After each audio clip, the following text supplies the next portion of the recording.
오늘 주신 하나님의 말씀 보겠습니다. 요한계시록 1장 1절에서 8절 말씀입니다. 개역개정 신약 399페이지에 있습니다. 제가 말씀을 봉독하겠는데요. 1절부터 8절까지 여러분들도 저와 같이 따라서 말씀 1절부터 8절까지 같이 읽도록 하겠습니다. 예수 그리스도의 계시라. 이는 하나님이 그에게 주사 반드시 속히 일어날 일들을 그 종들에게 보이시려고 그의 천사를 그 종 요한에게 보내어 알게 하신 것이라. 요한은 하나님의 말씀과 예수 그리스도의 증거 곧 자기가 본 것을 다 증언하였느니라. 이 예언의 말씀을 읽는 자와 듣는 자와 그 가운데 기록한 것을 지키는 자는 복이 있나니 때가 가까움이라. 요한은 아시아에 있는 7교회에 편지하노니 이제도 계시고 전에도 계셨고 장차 오실 이와 그의 보좌 앞에 있는 7 영과 또 충성된 증인으로 죽은 자들 가운데에서 먼저 나시고 땅의 임금들의 머리가 되신 예수 그리스도로 말미암아 은혜와 평강이 너희에게 있기를 원하노라. 우리를 사랑하사 그의 피로 우리 죄에서 우리를 해방하시고 그의 아버지 하나님을 위하여 우리를 나라와 제사장으로 삼으신 그에게 영광과 능력이 세세토록 있기를 원하노라. 아멘. 볼지어다 그가 구름을 타고 오시리라. 각 사람의 눈이 그를 보겠고 그를 찌른 자들도 볼 것이요 땅에 있는 모든 족속이 그로 말미암아 애곡하리니 그러하리라. 아멘. 주 하나님이 이르시되 나는 알파와 오메가라. 이제도 있고 전에도 있었고 장차 올 자요 전능한 자라 하시더라. 아멘. 세상의 마지막 장면, 인생의 마지막 순간을 만약에 알 수 있는 책이 있다면 여러분들은 그 책을 펴서 읽어보시겠습니까? 아니면 그냥 무시하고 살겠습니까? 인생의 마지막 순간을 안다라고 하는 것이 무섭고 두려워서 읽지 않는 분들도 계실 것이고 아마 반대로 용기 있게 담대하게 펴서 읽는 분들도 계실 겁니다. 다행히 이 세상에는요, 우리 한 사람 한 사람의 마지막이 어떻게 될 것인가 자세하게 기록하고 있는 책은 하나도 없습니다. 하지만 마지막에 종말에 이 세상이 어떻게 될 것인지, 하나님을 믿는 사람들, 교회가 어떻게 될 것인지에 대해서 자세히 기록한 책은 있습니다. 그것이 바로 요한계시록입니다. 오늘부터 신약 성경의 마지막 책이자 성경 전체의 결론인 요한계시록을 강해 설교합니다. 여러분들은 시간이 없어서 시간이 없을 때 영화나 드라마에서 딱 한 장면만 보라고 한다면 어떤 장면을 보시겠습니까? 처음 장면, 중간 장면, 아니면 마지막 장면? 당연히 아마 거의 대부분 마지막 장면일 겁니다. 결론을 알면 영화를 다 보지 않았어도 영화를 다 본 것과 마찬가지이기 때문에 그렇죠. 누가 저에게 똑같이 앞으로 성경 66권 중에 딱 한 책만 설교할 수 있는 기회가 있다고 한다면 저는 망설임 없이 요한계시록을 선택할 겁니다. 세상과 교회의 마지막을 만약에 우리가 잘 알게 되면 우리가 이 땅을 살아가는데 매우 큰 유익이 있기 때문에 그렇습니다. 그럼에도 불구하고 요한계시록 이렇게 중요한 책에도 불구하고 많은 그리스도인들이 잘 읽지 않습니다. 많은 목사님들이 설교하지 않는 책 중에 하나가 바로 요한계시록입니다. 어떤 분들은 요한계시록을 읽어보니까 너무 많은 상징들이 나온다고, 마치 수수께끼 같다고, 그래서 어렵다고 읽지를 않는 분들이 계십니다. 요한계시록은요, 어려운 책이 아니라 사실은 성경에서 가장 쉬운 책 중에 하나입니다. 수수께끼가 아니라 오히려 그림책에 더 가깝습니다. 마치 우리가 좋아하는 반지의 제왕이나 나니아 연대기 같이 환타지에 가깝습니다. 어떤 분들은요, 부정적인 이미지 때문에 요한계시록을 멀리하는 분들도 있습니다. 그동안 많은 이단과 사이비 집단들이 요한계시록을 잘못 해석하고 악용해서 사회적인 큰 혼란과 무리를 일으켰기 때문에 그렇습니다. 그래서 심지어 목사님들조차도 괜히 요한계시록을 잘못 설교했다가 이단이라고 오해를 받을까 봐 아예 설교하지 않는 분들도 계십니다. 이번에 한국에서 코로나 바이러스가 순식간에 퍼지게 된 결정적인 어떤 역할을 했던 신천지 집단 역시 그들의 주요 교리가 요한계시록과 많은 연관이 있는 것을 보는데, 앞으로 강해를 하면서 비교해서 설명해 드리도록 하겠습니다. 여러분, 피한다고 해결되는 것이 아닙니다. 은행에서 가짜 지폐를 구분하는 법이 진짜 지폐를 계속해서 만져보는 것이라고 하지 않습니까?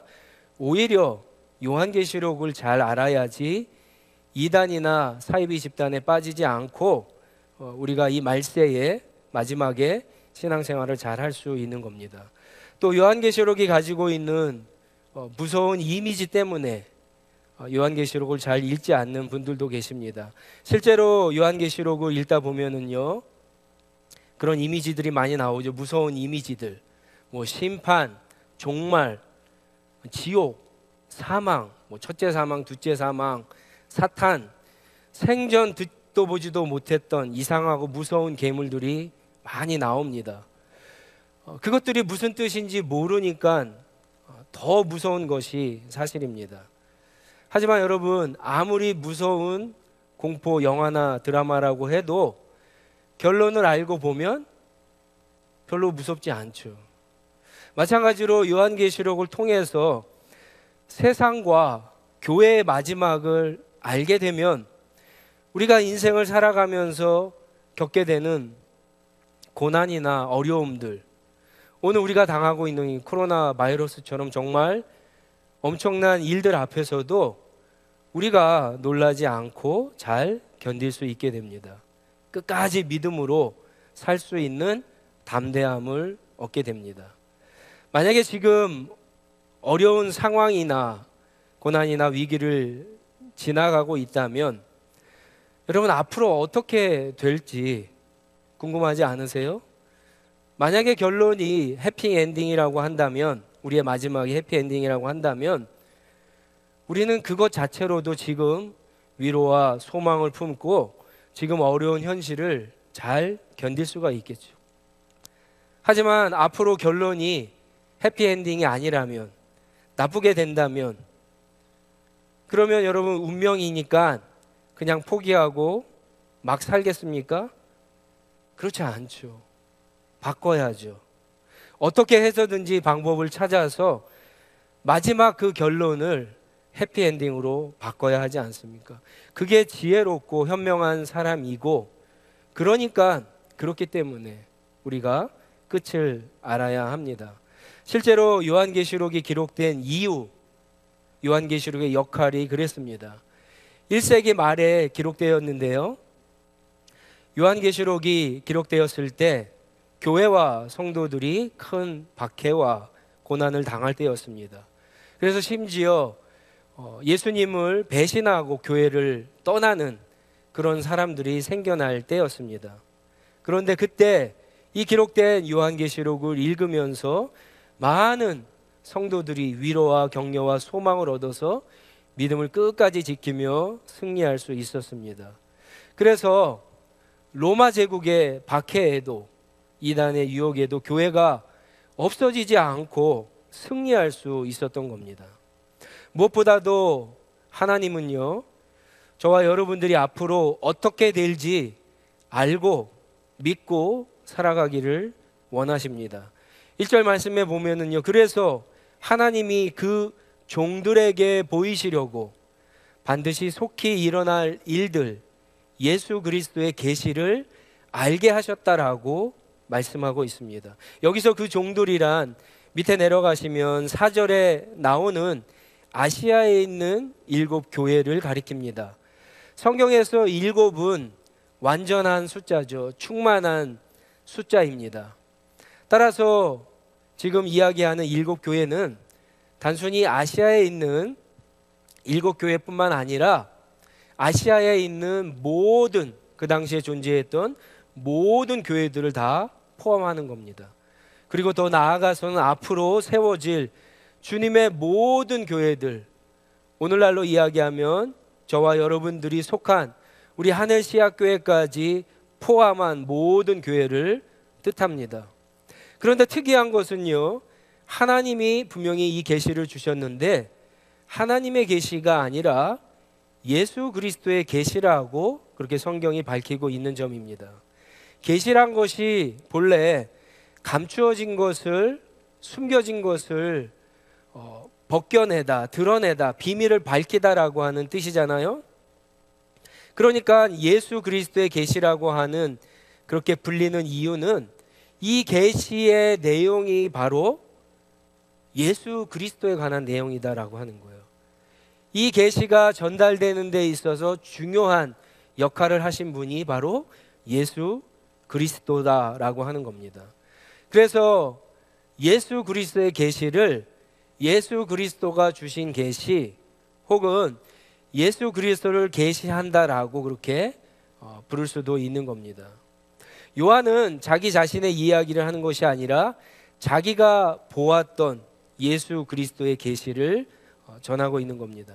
또 한 가지 특이한 사실은요, 1절 중반에 보면은 이 계시는 반드시 속히 일어날 일들이라고 그렇게 이야기하고 있거든요. 그런데 그 일이 일어났습니까? 아직 일어나지 않았다라고 하는 거예요. 이 말씀은 구약 다니엘서 2장 28절에서 인용한 건데, 거기에는 후일에 될 일이라고 표현하고 있습니다. 요한이 이 다니엘서 2장 28절을 인용해서 요한의 관점에서 반드시 속히 일어날 일이다라고 이렇게 표현하고 있습니다. 어느 날 다니엘은요, 바벨론의 느부갓네살 왕이 꾼 꿈을 해석하면서 이게 지금 일어날 일이 아니라 후일에 일어날 일이라고 그렇게 이야기합니다. 미래에 일어날 일, 마지막 종말에 일어날 일이라고 그렇게 해석을 했습니다. 다니엘뿐만 아니라 구약의 성경을 보면은요, 구약에서 말하는 마지막 날, 종말은요, 예수 그리스도께서 첫 번째 오셨던 것과 예수 그리스도께서 다시 오시는 그 사이를 모두 종말이라고 합니다. 예수 그리스도의 초림부터 예수 그리스도의 재림, 그 사이를 다 종말이라고 합니다. 다니엘이 볼 때는 예수님께서 오시는 것은 미래에 일어날 일이잖아요. 그래서 후일에 될 일이라고 그렇게 표현을 했지만, 요한이 볼 때는 좀 달랐습니다.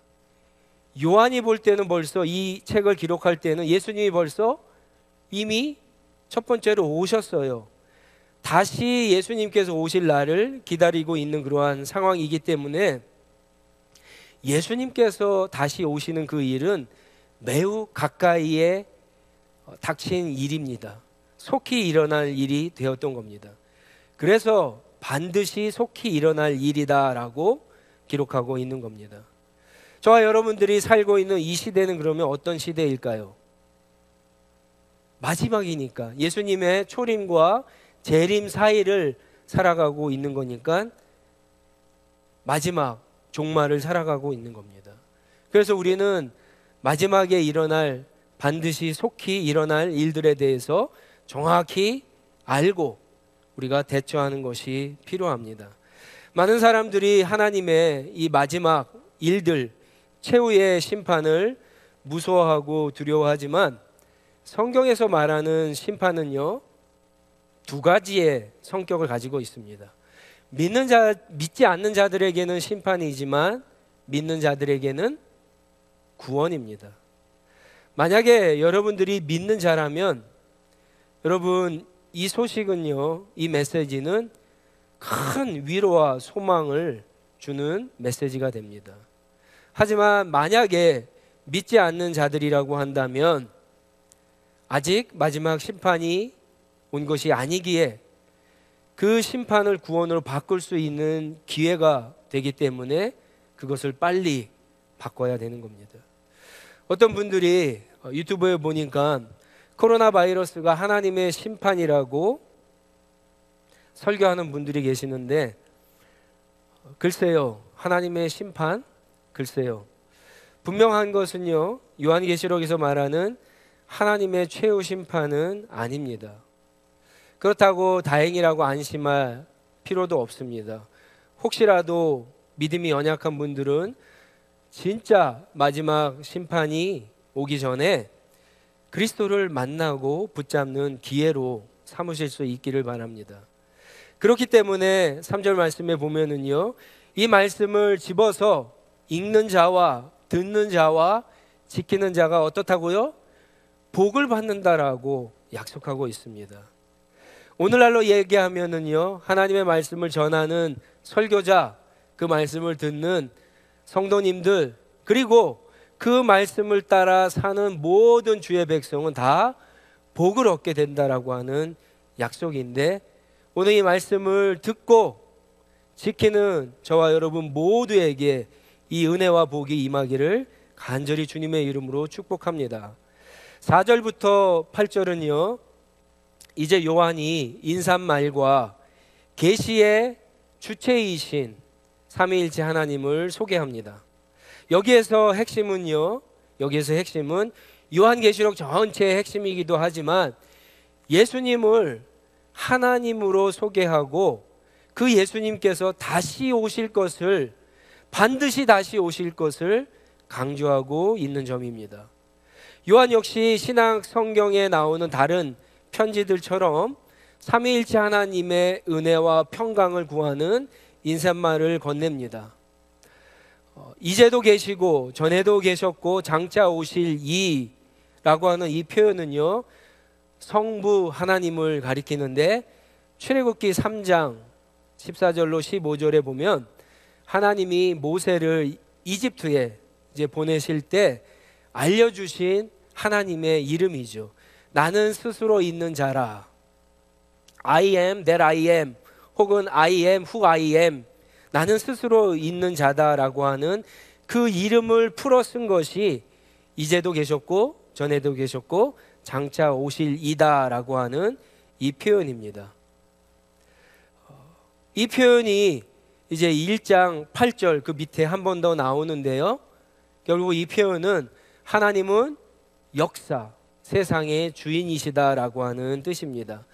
특히 과거, 현재, 미래 순서가 아니라 현재를 가장 먼저 쓰고 있죠. 그렇죠? 여러분들 보시면 현재를 가장 먼저 쓰는 이유는, 하나님은 현재 이 편지를 듣고 읽고 지키고 있는 박해 가운데 있는 교회 성도들과 지금 함께 하시는 하나님이다라고 하는 말씀입니다. 그 하나님이 함께 하시고 너희들에게 은혜와 평강을 주시는 분이다라고 하는 것을 강조하고 있는 표현입니다. 또 미래의 하나님을 특이하게도 앞으로 계실 자 혹은 미래에 있을 자라고 표현하는 대신에 장차 오실 이라고 소개하고 있는데, 그 이유가 있습니다. 여러분 혹시 성경에서 당신이 장차 오실 그분입니까? 라고 하는 말이 나오는 성경이 어딘지 아세요? 당신이 장차 오실 그분입니까? 라고 하는 이 말을 누가 누구에게 한 말인지 아시겠어요? 예, 세례 요한이 예수님에게 하신 말씀이죠. 복음서에서. 그러니까 이 말씀이 무슨 말입니까? 다시 오실 하나님이 바로 예수님이다라고 하는 뜻이에요. 그리고 그 밑에 보시면 그의 보좌 앞에 있는 7 영은 성령을 가리키는 거죠. 요한계시록 4장 5절에는 7 등불로도 표현되고요, 5장 6절에는 7 뿔과 7 눈이라고 성령을 표현하고 있는데, 이 말씀은 구약 성경 스가랴서 4장 10절과 14절에서 인용한 말씀입니다. 스가랴서에 보면은요, 7 등불과 7 눈을 성령으로 그렇게 표현을 합니다. 성령께서는 7 충만하다라고 하는 거죠. 완전하다라고 하는 숫자라고 하죠. 하나님의 보좌 앞에서 하나님의 뜻을 따라서 온 세상에 충만하시고 온 세상을 두루두루 감찰하시고 온 세상의 일들을 주관하시고 다스리시는 하나님이시다라고 하는 뜻입니다. 그리고 이제 마지막에 예수님을 소개하는데, 예수님이 가장 중요하기 때문에 그렇습니다. 먼저 예수님을 충성된 증인이라고 그렇게 소개하고 있습니다. 5절 말씀에 보면은, 여러분, 하나님을 미워하고 하나님을 대적하는 세상에서 하나님을 증거하는 증인으로 살아가는 것은 결코 쉬운 일이 아닙니다. 매우 어렵고 매우 힘든 일입니다. 근데 예수님은 그렇게 이 땅에 오셔서 33년을 그렇게 사셨어요. 십자가에서 죽기까지 충성하신 분이 바로 예수님이신 겁니다.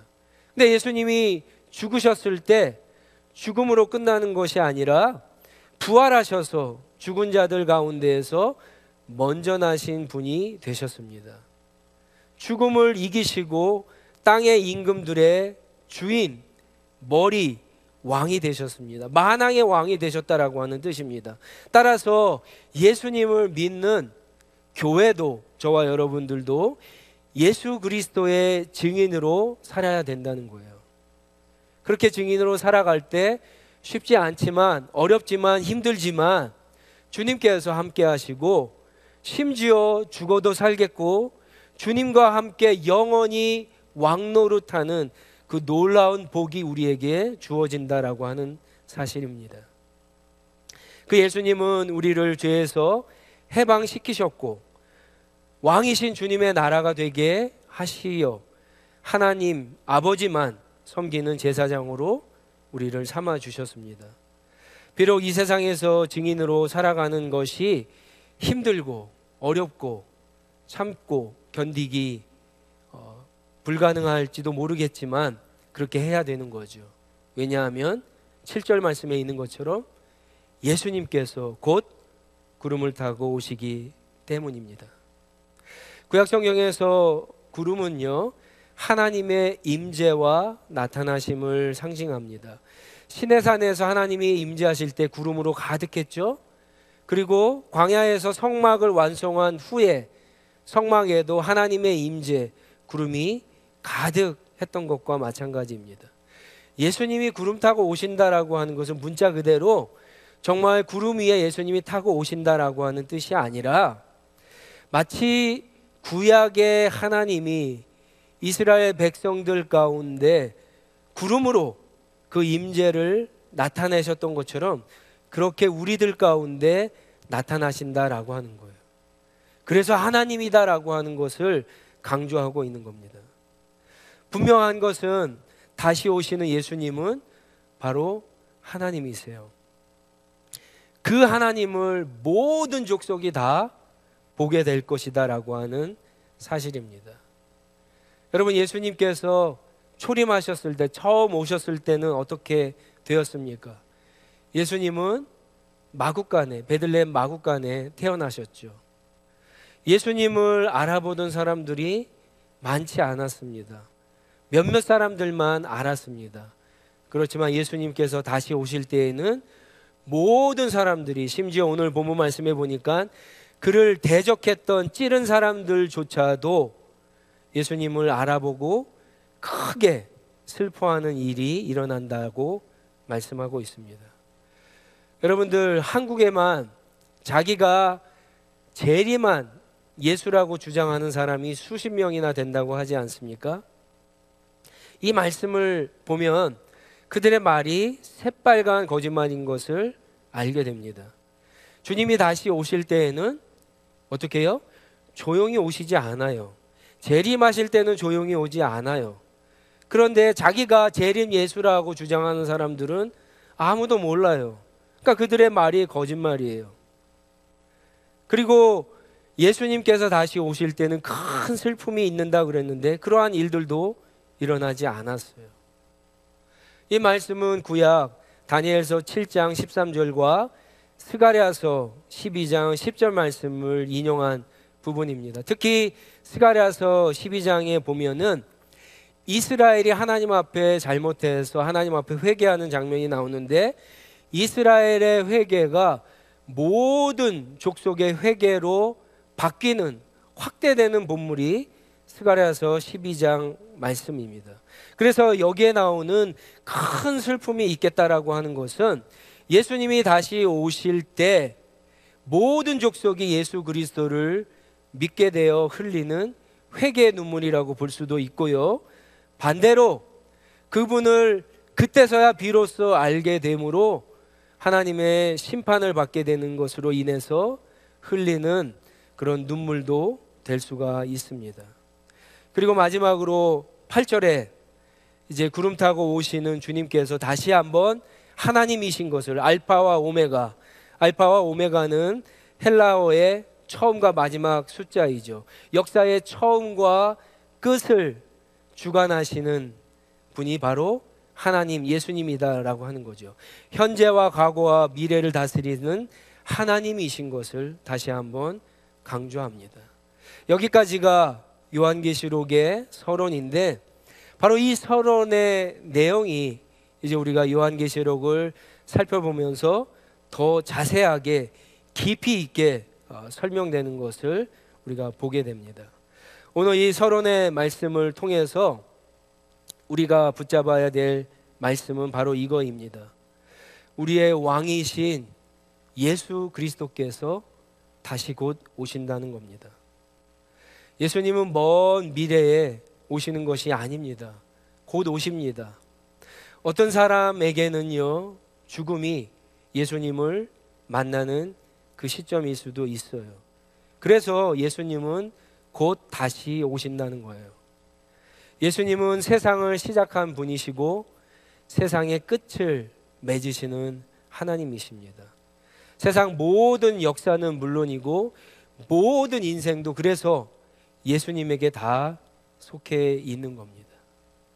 여러분, 이 사실을 믿으신다면 오늘 정말 어렵고 힘든 시기를 지나면서 너무 괴롭다고, 너무 고통스럽다고, 또 어떤 일로 해서 너무 아프다고, 슬프다고, 어렵다고, 미래가 보이지 않는다고 여러분 슬퍼하거나 너무 낙심하지 마시기 바랍니다.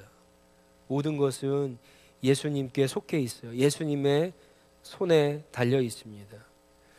우리는 비록 그분의 계획과 뜻과 섭리와 그분의 작정과 그분의 간섭이 어떤 건지 알 수 없지만, 여러분, 어떤 것도 어느 누구도 그분을 벗어날 수 없고, 그분이 이 땅에 다시 오시는 이유는 약속하신 것처럼 저와 여러분, 우리를 완전히 구원해 주시기 위해서 오신다는 사실입니다.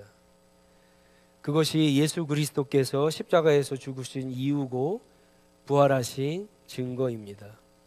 그리고 요한을 통해서 지금 다시 말씀하고 계시는 겁니다.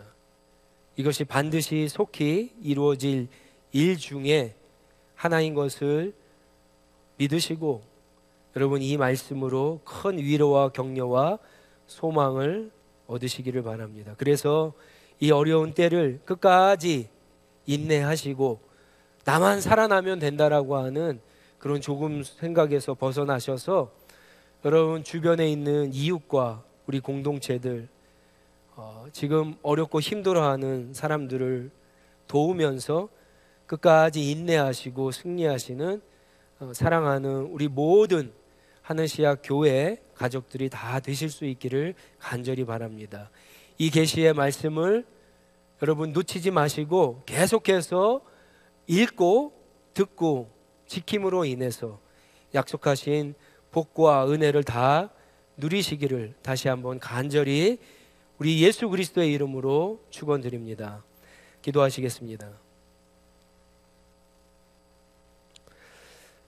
우리 한번 주신 말씀 붙잡고 한번 기도했으면 좋겠습니다. 여러분들 오늘 이 어려운 시기를 지나면서 힘들어하는 분들이 많이 계실 거예요. 주변에 친척들 가운데 아파하는 분들도 계실 거고, 실제 직접적으로 코로나 바이러스 때문에 일자리를 잃는 분들도 어쩌면 계실지도 모르겠습니다. 어쩌면 일이 줄어들어서 돈을 벌지 못해서 앞으로 어떻게 살아야 될 건가 망망한 분들도 계실 거예요. 아무도 알 수 없어요. 언제까지 지속될지 아무도 알 수 없습니다. 어떤 미래에 대해서 우리가 이렇게 해야 되겠다 계획도 세울 수 없는 그런 시기를 지나고 있습니다. 그래서 여러분 마음속으로 많이 두려우시죠. 힘드시죠. 걱정되시죠. 어려우시죠. 근데 여러분, 오늘 이 말씀을 붙잡을 수 있기를 바랍니다. 우리를 십자가에서 구원해 주시고 우리를 위해서 그 모든 고난과 고통을 받으시고 죽으시고 부활하신 예수님은 성령으로 우리와 함께 하실 뿐만 아니라 이제 곧 오십니다. 우리를 위해서 오십니다. 예수님께서 우리를, 이 말씀을 통해서 우리를 위로하고 계시는데, 이 놀라운 위로가 오늘 이 예배를 드리는 저와 여러분, 우리 많은 사람들 가운데 나타나게 해달라고, 그래서 끝까지 믿음을 지키고 승리하게 해달라고 하나님의 은혜를 구하면서 한번 잠깐 기도하고, 제가 마무리 기도하고 축도하고 예배를 마치도록 하겠습니다. 기도하겠습니다.